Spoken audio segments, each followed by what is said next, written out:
and stuff. Where am I on the coaching staff? I'm the manager. I understand. We've heard the 2 hitting coaches, the 3 hitting coaches, the pitching coach, and we've heard some departures, but I don't know that we know there's other pieces that are secure. Shelly, how are you, man? Great to see you. Walker McKinven took you guys know that, he took the bench job with the White Sox. We're excited about that. Quentin Berry's the third base coach of the Cubs. We're excited for Quentin. That was a good way to put it, wasn't it? We hired E.T. and Al as our hitting guys. And what else? Well, have you filled the first base position? That hasn't been announced yet, but we're close. So we're close to wrapping up the whole staff. Yeah. Murph, what's life going to be like without Willy? How do you? Woo! Don't even want to think about it. I'm just excited for him. Sure. You know, the human being that he is. That's what makes him great. It's his attitude that he brings every single day, how he goes about his business, consummate professional. He was a leader in our clubhouse. He did as much for the ball club as anybody. Played 161 games and would have played 162, but yeah, I mean, this kid is he's special. He deserves everything he gets. I couldn't be happier. Is the void? I didn't want to think about it. It's a new soup. You know what I mean? So we got to get that can opener out and open up the ingredients and pour it in and stir it up. We're starting. When you lose a guy with that impact, it's huge for our club and how we're built. That's a big ingredient. How would you describe his playing skills in his career, especially as kind of a two-way type player? Willy? Oh, I mean, the guy can play, man. You want the ball hit to him in a big situation. You want him at the plate in a big situation. That's the best way I can compliment him. You know, like, he plays every day, and you want him up in every big situation. He's proven it time and time again. That's who he is. He loves it. He revels in it. He wants to talk to you people. He wants to be in the spotlight. And it takes a lot to get there and uphold that day in and day out.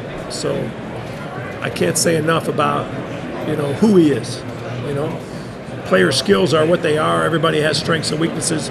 But who this guy is and how he goes about his business, how he treats people, how he treats his teammates, how he leads.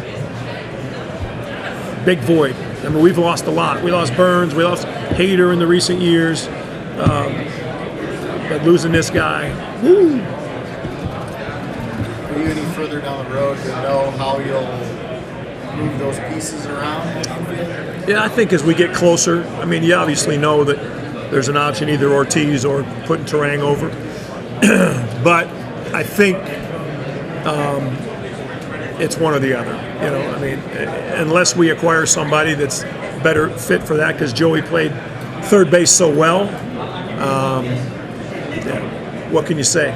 You take a guy, a platinum glove winner, take him off second. If it's best for the team, we do it. So we'll see. I mean, it's one or the other. Hey, Mark, big picture question for you. The landscape in MLB right now, the disparity between the big market teams, the middle and small market teams is huge and getting huger. Yet the Brewers, you guys consistently field contending team. What are the elements that, I know you've lost a lot of guys for years, what are the things that you guys will be able to do to stay a quality competitive team? Well, I think you got to credit the front office right off the bat for providing that type of depth. And I think the guys that are the mainstays, the Yelich's of the world, and the Willys up to this point, they've provided such good leadership. Devin Williams, they've provided such good leadership that it's enabled us to keep it together. But every year is a new batch, and you feel like you're starting over sometimes, not totally, but change is part of it, and we got to keep doing it. And it's not we don't predict, we don't expect, we just get after it day by day. What kind of impact do you? What do you think will make Joel a good bench coach? Chicago White Sox. What are the attributes that he has? He's been a member of your staff. Who? Joel. Walker. Is he the bench coach for the White Sox? Walker. Yes. What are his benefits to the White Sox? He's a great decision maker. He is he's all in. You know, it's a life work for him. It's not something that it's not a job. You know, he's all in. And great decision maker. And he understands how the front office works. He understands how the baseball staff works. He'll be a great help to Will. The guy's got a great manager in Will. What kind of impact do you? Will his job be specifically replacing Brewers and his skill set, or was his position did it evolve with the skill set at this time of Walker? I did, involved with his skill set. It's very unique, and yeah, we're going to have a tough time replacing it all. The Francona going over to the Reds, what kind of impact can that have on this division? I think he's one of the greats. Myself, I've been lucky enough to know him since the late '80s, and he was in the White Sox organization when I was at Notre Dame. I love Tito. I love him, and we both coached a young little infielder from Sacramento area at different stages in his career. So we built a relationship through that Pedroia connection. And I just talked to him. Yeah, he's wonderful. Yeah, it's definitely going to help them. Have you been in contact with Willy at all recently, and where is he at with his back? Just had his birthday. Happy birthday! Yeah, you know I'm big on birthdays. That's not true. No, I think it's silly. You're celebrating birthdays and you're like 50 years old and you're celebrating a birthday. Oh, today's my birthday. Like, come on. It's got to be one of the days, right? So what? We want an excuse to go to the party, right? Exactly. That's it. I don't see that. I don't see the psychology behind it, but maybe that's where I'm demented, Mike. So what was the question? Yelly lost his back. Yeah, he's doing well. He's on track. Not doing baseball yet, but he's on track. Do you know what that means? Like, does that mean coming to spring training? He'll be ready. Ready to go? Yeah. So, question about last year. Relative to the team's true talent level, do you think that you underperformed, overperformed, or basically did what your team should have done? Is that answerable? I don't look at it that way. I'm sorry. That's for other people. You know, for me, I'm just proud of the guys, the way they competed. You know, we didn't have a prolonged, it was almost uncanny. We did not have a prolonged losing streak, and they came to compete. And I don't know what people thought in the beginning, but it sounds like nobody thought we could win the division, and we did. And could we have done better? Yeah, we could. Everybody can do better. Anything, there's ways to get better, and we plan on that. But what happened in 2024 is serves as a reference to how we can learn from some things and try to move on and get better. That's it. Predicting or analyzing how good did we do, it's over with. Yeah, it's a follow-up to that. I was actually in Pittsburgh in the last weekend of the season we played there, and didn't get a chance to ask you this question, which is, why is your team so good? Because that was a question people were asking me. They said, you should ask them, how do they keep winning? Because you don't have a lot of big name players. It's about hungry players, man. Hungry players, you know, make us all look good. You know, they're hungry. They're committed to each other. We had great leadership in the locker room. Yeah, I think that was that. Jackson Torrio announced yesterday that he's start playing winter ball this week. Where do you stand on your play? Your players coming down there to play. I love it, man. I love it. They're itching to go. He's a young man. He wants to get that bat in his hands. You know what I mean? That's great. You know. Basically, so doing everything this year. Is there something that you might want to try or adjust when he's out there? You know, right now I just want him to stay healthy and scratch his itch. You know what I mean? He wants to he wants to go and play. So I'm happy for him. I think winter ball is awesome. So. What's the next step from here? Where do you see someone that just be getting more everyday at bats? Yeah. Well, I mean, he hasn't been healthy, so he's been behind the 8 ball. But that kid's been facing that his whole life. So I'm really excited about what's next. If he can stay healthy and get off to the type of healthy start, the sky's the limit. That kid can be really special. Real quick, going back to Willy, the defensive metrics for the last couple of years were pretty varied. What did you see last year? He's a good player, man. I mean, you can break down a lot of things. There's a lot of situations year to year. Everybody, as they get older, it looks like their defensive metrics change. Willy knows how to play. His confidence is at an all-time high. He puts pressure on himself. He's his own worst critic, but he's a total ball player. But he has weaknesses like everyone else. But because his attitude is what it is, the kid's he's gonna rise above. And with the club that the Giants have and the kid he's got to his right, because he's underrated, Willy's underrated, and they're both going to be there a while. They got a nice deal over there.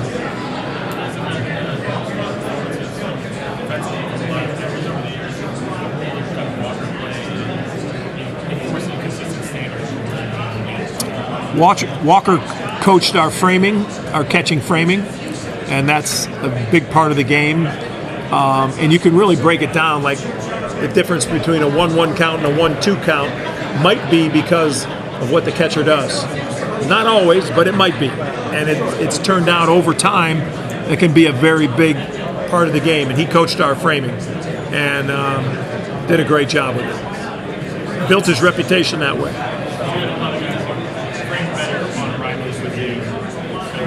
That's exactly right. Yep. It's getting to the time where the pitchers are going to start to go. What are you going to instruct Ashby, Hall, even like Zorowski, in terms of, do you want them to build up, to be built up from here? I think for sure Ashby and Hall need to build up because there's a possibility they're both starters. I think in Mizorowski's case, teaching him how to do things at the big league level is essential. He's a big part of it, and so I don't think we push it right now that way. We can always get there, but there's no rush. So let's make sure he's healthy and make sure the program he is developing on is something that we really got our eyes on. How about Abdul? Is he Getting healthy. We're counting on him. Dennis Lynn, I see you hanging back there. How are you? Doing okay? Perfect. The way the left side infield's a little bit in flux. You see Tyler Black being in the equation at third base at all? Is that something? It's on the board. Sal Frelick's on the board. Hard to take a Gold Glove winner. That would be like the stupidest managerial thing ever, to take the Gold Glove winner from right field and put him at third.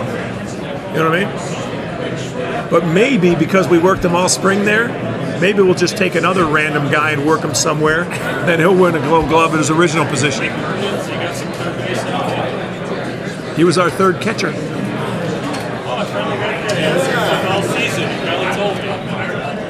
Blake, did you ask me that before? Sorry. Do you think Sal kind of split in spring between the two? We'll see. Just depends on what happens here and in the coming months. We got uphill battle, man. We're right in the same spot. We got stuff going on, and we're gonna have to battle for everything we get. What about Woody? Where's he at? Is he doing well? Like he's going to be in a good spot going into camp? I think he is. I just think we got to be smart about how everything goes. It's a shoulder surgery.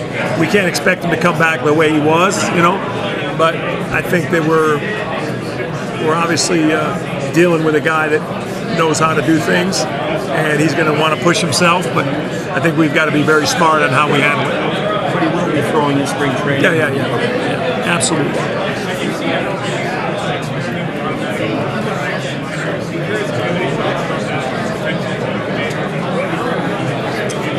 don't know enough about it. I haven't had enough experience. I've heard a lot. I've inquired a lot, but I haven't had enough experience to make any comments at all. I just say this: Major League Baseball isn't trying to screw up the deal. You know what I mean? So they're not going to do anything that isn't. You know, we could question a lot of moves they made in the past. They've all worked out. Who doesn't like the 15-second clock? You know, they make good adjustments. I trust that there's good people behind it. So why talk about it till there's some experience talking about it? What did you think when you saw $765 million? I was kind of happy, you know, like because they can't sign too many more guys.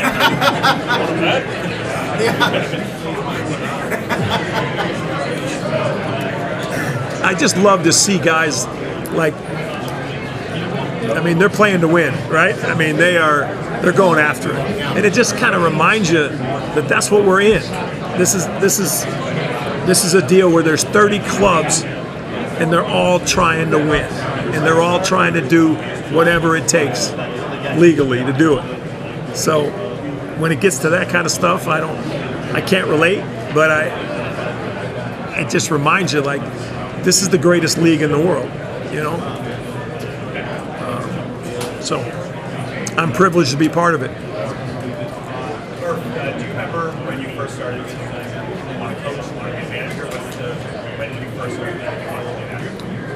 When did I want to coach? I think I was playing minor league ball, and I gave up a long homer to Fred McGriff, and I went like, maybe I ought to think about that Division III football job I got offered.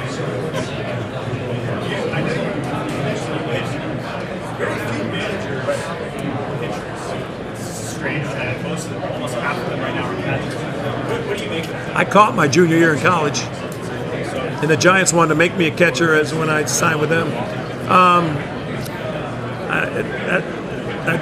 Irrelevant. You know, it's like what color car we drive. Doesn't matter. The guys that played 15 years in the big leagues and got the perspective behind the plate, you know, Stephen Vogt or, you know, like some of these guys, but it don't matter.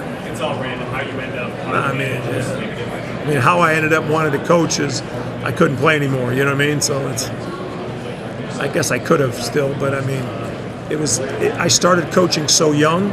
I was a Division III football, baseball coach while I was still playing in the minor leagues, and I kept doing that for a while, and I realized that, and then I got offered a Notre Dame job, and I was like, I got to do this. So that was it. What advice would you give the first-year manager?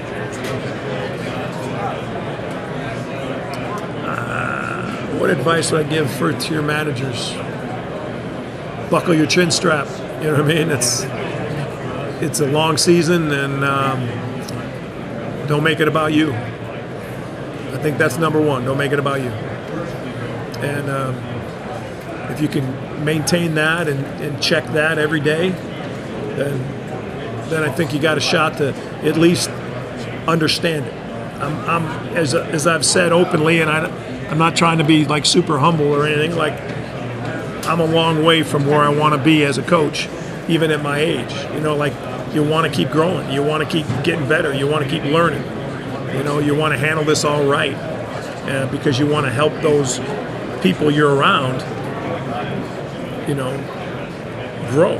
You want to help, and you never be able to measure it, but you want to help them. That's our job. Impact players. Impact people that you're around. That's it. And if you want to just keep that perspective and keep doing it and not, that's why answering the question about why we're good and stuff like that, like I can't even wrap my head around that. I don't even like, we do certain things that are sound baseball things and you know, try to keep stirring as much as we can to make it taste good, you know. What's the biggest difference between Willy Contreras when you first met and then what he is now as a baseball? Yeah, I mean, he's maturing. He's got a ways to go. That's the beautiful thing. I mean, this kid puts it all together. Woo, careful. You know, he'll be signing a Willy deal. You know, yeah, he's special, and he's a better player than he was when we first got him. He's more confident. but at the same time, he puts a lot of pressure on himself. We got to get him. We got to get him in the best possible space, so his headspace is as strong as it's ever been, and the sky's the limit.